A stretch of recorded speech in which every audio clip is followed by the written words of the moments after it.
Please go faster.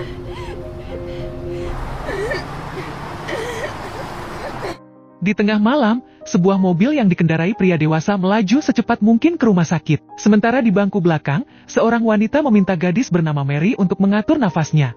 Pria itu memerintahkan si wanita untuk tak berbicara sedikit pun, dan kemudian Mary segera ditangani para medis. Namun sayangnya, Mary tak menunjukkan tanda kehidupan. 20 tahun sebelum peristiwa tadi, si wanita yang menggendong Mary ternyata merupakan putri kandung dari pria dewasa yang bernama Don. Ia bernama Sarah dan tinggal di rumah 3 lantai bersama ibu kandungnya, Rini, dan kakaknya Amy. Saat makan malam itu, Sarah ingin pergi ke pesta, namun Don tak mengizinkan. Ibunya pun tak bisa berbuat apa-apa dan memintanya untuk menuruti ayahnya. Sementara Amy memutuskan untuk besok kembali lebih cepat ke asrama kampusnya demi menghindari ayahnya yang diktator. Walau sudah dilarang, Sarah memutuskan untuk tetap pergi ke pesta, bersama pacarnya yang bernama Chris, dan tanpa sepengetahuan keluarganya. There she is.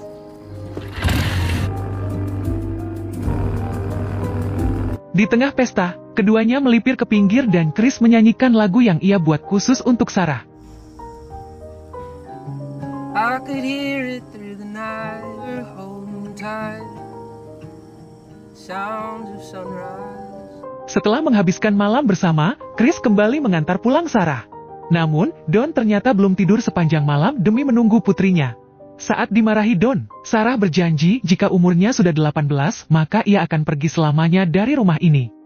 Sarah pun langsung diperingati untuk ikut aturannya selama Sarah masih tinggal di sini. Namun, ia tetap mengabaikan Don dan menuju kamarnya. Tak beberapa lama, Amy berkata kalau ia menunda pergi untuk memastikan kalau adiknya baik-baik saja. Ibunya kemudian masuk untuk bergabung dengan kedua putri cantiknya itu. Kemudian, Sarah memberitahu kalau setelah lulus SMA, dirinya akan berpetualang ke Florida untuk mencoba hidup mandiri. Don yang sedang lewat di depan kamar Sarah, mendengar obrolan ketiganya dan juga mengetahui kalau istrinya malah mendukung rencana Sarah. Hal itu membuatnya murka, sehingga Don memutuskan untuk turun ke lantai bawah dan membuka ruang rahasia. Namun, sepertinya ruangan itu masih belum sesuai dengan keinginannya. 3 bulan kemudian setelah Sarah lulus sekolah, ibunya berkata kalau akhir-akhir ini Don sering menghabiskan waktunya di lantai bawah. Sarah kemudian diajak untuk menemaninya berbelanja kebutuhan, namun ia menolak karena sedang teleponan dengan Chris. Saat istrinya pergi, Don meminta bantuan Sarah untuk mengangkat sebuah kotak ke lantai bawah. Ayahnya mengatakan kalau pemilik rumah sebelumnya telah membangun tempat perlindungan dari bom. Namun setelah Sarah membantunya, Don meninggalkan dan menguncinya di sana. Sarah mencoba menggedor dan berteriak ke arah kaca yang hanya bisa dilihat dari luar. Namun, ruangan itu sudah dirancang agar kedap suara. Ia terkejut saat mengetahui kotak yang dibawanya berisi pakaiannya, ditambah senter dan makanan kaleng. Ketika ia salah memasukkan kode pintu sebanyak 3 kali, listrik menjadi padam selama beberapa jam. Sarah tetap berusaha meminta tolong pada ibu dan bahkan ayahnya melalui ventilasi. Namun Don segera meredam suaranya yang sedikit terdengar menggunakan selimut tebal. Di malam hari, Rini memutuskan untuk melapor polisi karena dari semua teman Sarah, tak ada yang mengetahui keberadaannya. Don memintanya tenang dengan alasan kalau Sarah akan muncul besok pagi. Namun, Rini tetap menelpon polisi dan menyuruh Amy untuk menghubungi Chris. Keesokan harinya, Sarah masih dikurung dan masih mencoba membuka pintu. Namun, ia kembali gagal dan menyebabkan listrik padam, termasuk mematikan mesin blowernya. Saat listrik kembali menyala, Sarah memanfaatkannya untuk membuang hajat di tempat sampah, karena ruangan itu hanya tersedia shower dan wastafel saja. Pada hari keempat, Sarah menyerang ayahnya dan mencoba kabur. Sialnya, pintu selanjutnya juga memiliki pengaman sandi, sehingga Don mengembalikannya ke dalam. Saat Sarah diperingati agar menuruti semua perkataannya, ia mengabaikannya sehingga Don memutuskan menghajar dan bahkan mengunboxingnya.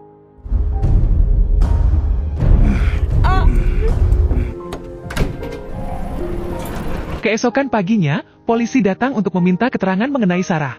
Don kemudian datang untuk mengarang cerita kalau Sarah kemungkinan pergi keluar kota sesuai rencananya. Namun, Rini tak begitu yakin karena Sarah berniat melakukannya saat berusia 18. Setelah mendapatkan nomor telepon Chris, polisi itu berkata kalau laporan orang hilang sudah diajukan. Namun tanpa petunjuk berarti, ia tak bisa memproses lebih lanjut dan menenangkan kalau biasanya anak yang kabur akan pulang dengan sendirinya. Kemudian pada hari ke-7, Sarah mulai bosan dan stres di dalam sana. Namun kenangannya bersama Chris dan lagunya membuat kesepian itu sedikitnya bisa terobati. Keesokan paginya, Chris datang untuk mengetahui keadaan Sarah setelah polisi menghubunginya sambil membawa hadiah sebuah helm berwarna pink yang selalu diinginkan Sarah. Don kemudian membohonginya kalau Sarah kabur ke Florida bersama Steve yang merupakan pacar pertama Sarah. Mendengar hal itu, Chris patah hati dan memutuskan pergi tanpa menitipkan hadiah tersebut. Di hari ke-21, ayahnya masuk dengan membawa tisu toilet dan kue ulang tahun untuk merayakan usia Sarah yang ke-18. Bukan hanya itu, ia juga dibawakan sebuah pakaian minim dan dipaksa untuk segera memakainya. Melihat Sarah mulai patuh, Don mengizinkannya untuk meminta sesuatu yang diinginkan. Namun saat Sarah meminta untuk dikeluarkan, Don menjawab bahwa terlalu dini untuk mengeluarkannya, sehingga Sarah mengganti permintaannya dengan sebuah jam. Namun untuk mendapatkan satu barang, Sarah wajib bersedia di unboxing dan kemudian disuruh agar tak memanggilnya dengan sebutan ayah. Di hari ke-38, Sarah mendapat ide untuk menyerang Don menggunakan penutup kaleng. Ketika Don masuk, Sarah menyerangnya namun kekuatannya sangat lemah, sehingga mudah ditangkis oleh Don. Ia langsung dihajar dan kemudian kembali di unboxing. Pada hari ke-354, kita melihat barang-barang di dalam mulai bertambah banyak, yang menunjukkan bahwa Sarah telah di-unboxing berulang kali sampai mengandung. Tanpa diduga saat itu, perutnya kesakitan, sehingga ia melihat tutorial di buku mengenai cara melahirkan yang baik dan benar. Untungnya, Sarah berhasil bertahan dan melahirkan bayinya yang ia beri nama Mary. Keesokan harinya, Don memintanya berterima kasih karena sudah diberikan anak yang bisa menemaninya di ruangan ini. Saat Sarah mengeluarkan bawaan Don, ia menemukan pisau, namun tak lagi terpikirkan untuk digunakan menyerang. Di tahun keempat, Rini masih mengeluarkan air mata untuk Sarah karena belum mendapat kabar sama sekali. Sementara, Don sedang berada di ruang bawah, dan kita mengetahui kalau Sarah sedang mengandung anak kedua. Di saat itu, Mary menunjukkan gambar buatannya yang berisi ibu dan ayahnya, tanpa mengetahui kalau Don bukan cuma ayahnya Mary, melainkan juga ayahnya Sarah. Di kesempatan itu, Sarah meminta belas kasihan Don untuk mengeluarkan mereka dari sini. Namun, hal itu membuatnya marah dan langsung naik ke atas untuk makan malam bersama Rini dan Amy. Di saat itu, Rini memiliki ide untuk menyewa detektif swasta. Namun, Don menolaknya sambil berkata kalau Rini sudah menghabiskan $5.000 untuk mencari keberadaan Sarah di Florida.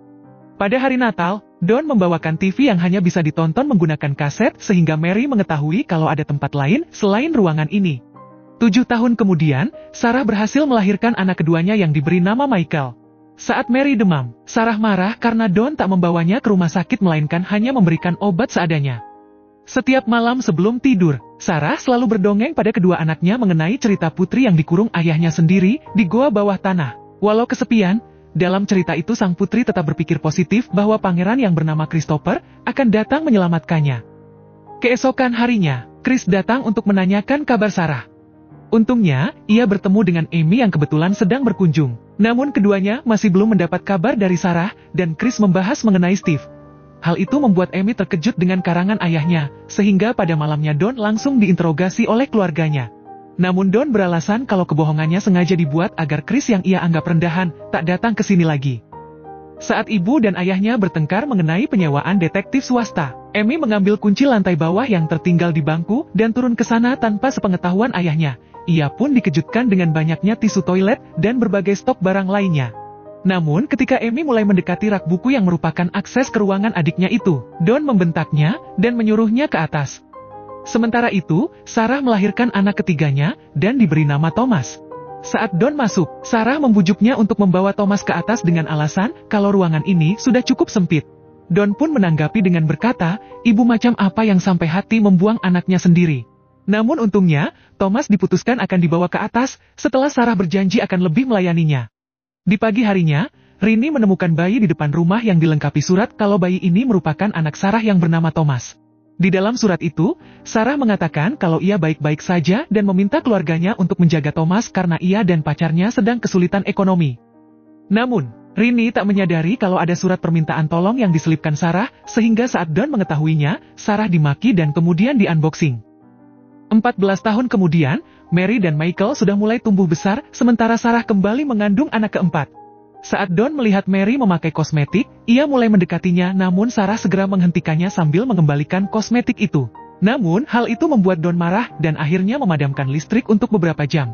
Di saat Mary sedang mengatasi penyakit asmanya di dekat ventilasi, Sarah ditanyakan bagaimana ia dan Don bertemu. Akan tetapi, Sarah belum berani menceritakan yang sebenarnya. Di tahun ke-17, kawasan itu diterpa hujan lebat selama beberapa hari, sampai membocori ruangan bawah. Saat Sarah menekannya dengan sendok, area langit-langit yang bocor itu terasa lunak, sehingga ia memutuskan untuk mengikisnya sedikit demi sedikit. Pada tengah malam, akhirnya Sarah bisa memasukkan senter untuk meminta pertolongan. Namun seorang pejalan kaki yang melihat tanda itu, bukannya memeriksa ke sumber cahaya, melainkan mengetuk pintu rumah dan bertemu dengan Don. Setelah pria itu memberitahunya, Don segera turun ke bawah dan langsung menghajar Sarah di sekitar perut.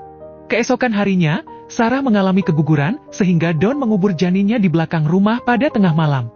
Di tahun ke-18, Mary dan Michael mulai menyalahkan keadaan ke ibunya sambil membandingkan dengan Thomas yang bisa hidup bebas di luar.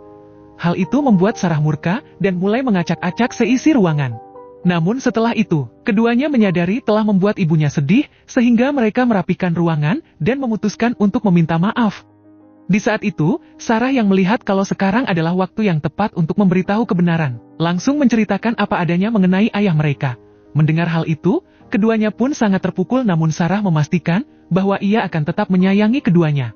Di tahun ke-19, saat Michael mendengar kalau ibunya dikatakan seperti gelandangan oleh Don, ia berusaha menyerangnya. Sayangnya, kekuatan Michael masih belum cukup untuk melawannya. Beberapa bulan kemudian, Don dipecat dari pekerjaan sehingga ekonominya mulai terpuruk. Bahkan dalam waktu dekat, rumahnya akan segera disita. Hal itu menyebabkan perselisihan dengan Rini, yang bingung kalau uang Don cepat habis, karena Rini berpikir yang tinggal di rumah hanya ia dan Thomas. Tanpa diduga untuk meminimalisir pengeluaran, Don memutuskan untuk menyalurkan gas karbon monoksida ke ruangan Sarah di saat semuanya tertidur. Beberapa jam kemudian, Thomas yang mendengar suara mobil, masuk ke garasi dan menanyakan apa yang dilakukan Don. Melihat Don tampak gusar, ia pun mengiyakan dan memeluknya saat Don memberi nasihat. Tanpa diduga, hal itu membuat Don mengurungkan niatnya untuk melanjutkan perbuatannya. Ia pun merasa lega saat Mary dan yang lain masih bergerak. Di sore hari pada tahun ke-20, asma Mary semakin parah sementara Don sedang berpesta untuk merayakan kemenangan Thomas pada pertandingan bisbol. Pada tengah malam, Don akhirnya masuk dan melihat kondisi Mary yang sangat memprihatinkan. Namun, ia tetap tak mau membawanya ke rumah sakit karena tak ingin kejahatannya ketahuan. Saat Sarah dan Mary memanggilnya dengan sebutan ayah secara bersamaan, Don akhirnya luluh dan memutuskan membawa Mary ke rumah sakit. Untuk pertama kalinya setelah 20 tahun, Sarah bisa melihat kondisi rumah, namun Don menyuruhnya mempercepat langkahnya. Untungnya dengan penanganan medis yang belum terlambat, Mary berhasil diselamatkan. Beberapa menit kemudian, perawat meminta mereka untuk mengisi riwayat medis dari Mary. Saat Don melihat HP-nya, Sarah sengaja menumpahkan air ke kertas formulir, sehingga Don terpaksa meminta formulir yang baru. Walau sudah diperintahkan untuk tetap di bangku, Sarah memberanikan diri untuk mengadukan apa yang dialaminya pada perawat tadi. Untungnya, Pak Polisi yang berada di sana segera merespon, sehingga Don langsung diamankan. Pada hari itu juga, polisi masuk ke ruang bawah dan menyelamatkan Michael yang mulai kehabisan oksigen. Rini dan Thomas yang melihat situasi tersebut, histeris sementara Don hanya bisa menunduk di depan rumahnya. Beberapa hari kemudian, Mary dan Michael bisa menghirup udara segar seperti adiknya. Tanpa diduga saat semuanya berkumpul, Chris datang untuk menemui Sarah yang membuat Rini dan Amy serasa ngontrak di bumi. Di pinggir danau yang indah, Chris meminta maaf karena terlalu percaya dengan karangan Don, sehingga ia berhenti mencari. Walau begitu, Sarah mengerti dan berkata kalau ia tetap memikirkan Chris setiap harinya selama 20 tahun. Setelah itu, Chris menghadiahi helm pink yang masih disimpannya, dan kemudian mengajak Sarah jalan-jalan. Terima kasih sudah menonton ya, jangan lupa subscribe jika suka video ini, dan sampai jumpa di alur cerita film berikutnya.